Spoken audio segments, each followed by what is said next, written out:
प्लास्टिकचा भस्मासूर ही जनावरं खातात बघा. तरी हा जो स्पॉट आहे पुण्यातील बाणेर इथला आहे. आणि होतंय काय की जनावरांना समजत नाही की आपण जे खातोय ते प्लास्टिक आहे. तेवढं ज्ञान त्यांना नाही, पण तुम्हाला आहे. कृपा करून प्लास्टिकमध्ये कुणीही कचरा टाकू नका आणि खायचे पदार्थ प्लास्टिकमध्ये पॅक करून टाकू नका. काय होतं आहे, तुमचा तो कचरा इकडं आणून टाकताय आणि गाईंना यांना काही समजत नाही. कृपा करून आपण प्लास्टिक हा एक विषय भारत देशाला मोठा गहन आहे. तर कृपा करून कुणी आपलं जेवणाचं साहित्य वगैरे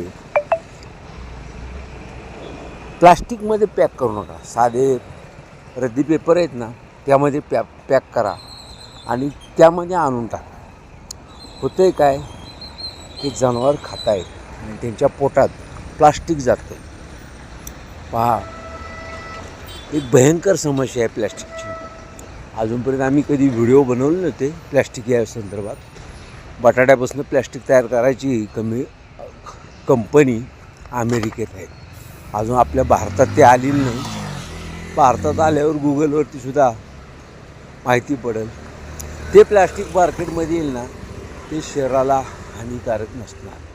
पण हे जे प्लॅस्टिक आहे आणि काही लोक प्लास्टिकमधला कचरा खाद्यपदार्थ प्लॅस्टिकमध्ये पॅक करू नका. काय होतं आहे, ते जनावराच्या पोटात जाते आणि ते जनावर खायचा प्रयत्न करत आहेत. असो, ही एक सामाजिक समस्या आहे आणि प्लास्टिकचा जास्त यूज होतो.